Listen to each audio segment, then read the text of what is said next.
মানবিক একটি সমাজ নির্মাণের ক্ষেত্রে তাদের যে ভূমিকা, যে সাহিত্য, সংস্কৃতি, কৃষ্টি, কালচার এবং আমাদের ঐতিহ্যকে তুলে ধরার এই যুব সমাজকে চমৎকারভাবে তাদেরকে সংগঠিত করার জন্য তারা যে সংগঠনটির এই দুস্থ অসহায় মানুষের জন্য এই এলাকার অবহেলিত বঞ্চিত মানুষের কল্যাণে সংগঠনের যে তাদের যে কর্মকাণ্ড, যে তারা কোনো স্বেচ্ছাসেবী সংগঠন, তারা স্ব-উদ্যোগে এই সমাজের কল্যাণে মঙ্গলে কাজ করছে। এই যে সমাজের এই বিভিন্ন কর্মকাণ্ডের সম্পৃক্ততা হওয়া, এটা সত্যি এটা গর্বের বিষয়।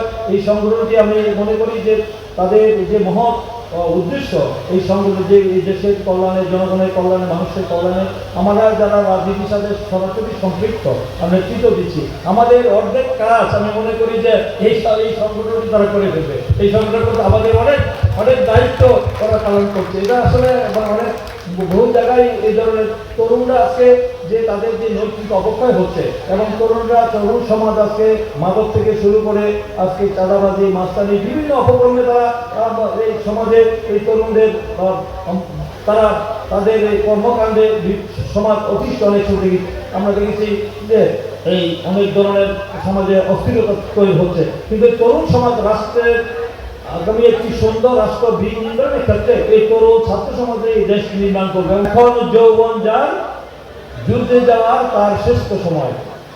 মনে আছে আপনাদের কথাটি?